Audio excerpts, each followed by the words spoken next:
नमस्कार विद्यार्थी मित्रांनो, GK2 फॉर मराठी या आपल्या एज्युकेशनल चॅनलमध्ये तुम्हा सर्वांचं मनापासून स्वागत आहे।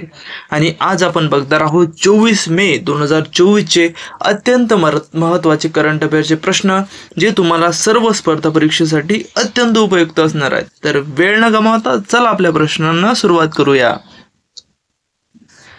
नुकतीच गौतम बुद्धांची 2586वी जयंती कधी साजरी करण्यात आली? तर याचं योग्य उत्तर आहे 23 मे। तर नुकतीच 23 मे रोजी गौतम बुद्धांची 2586वी जयंती साजरी करण्यात आली। इंटरनॅशनल सोलर अलायन्सचा 99वा सदस्य म्हणून कोणाची निवड झाली? तर याचं योग्य उत्तर आहे स्पेन।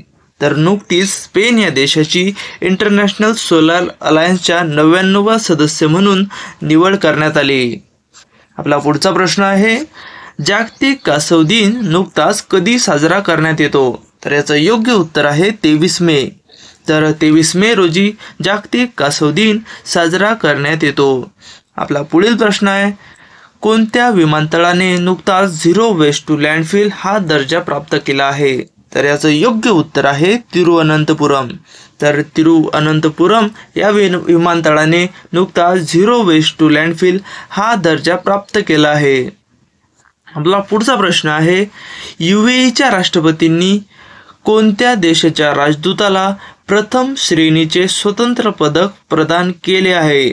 तर याचं योग्य उत्तर आहे पॅराग्वे।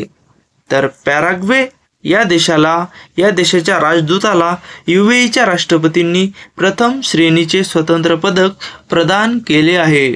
आपला पुढचा प्रश्न आहे, कोणत्या भारतीय वंशाच्या प्राध्यापकाला खगोलशास्त्रातील प्रतिष्ठित शाह पुरस्कार प्रदान करण्यात आला आहे? तर याचं योग्य उत्तर आहे श्रीनिवास आर कुलकर्णी।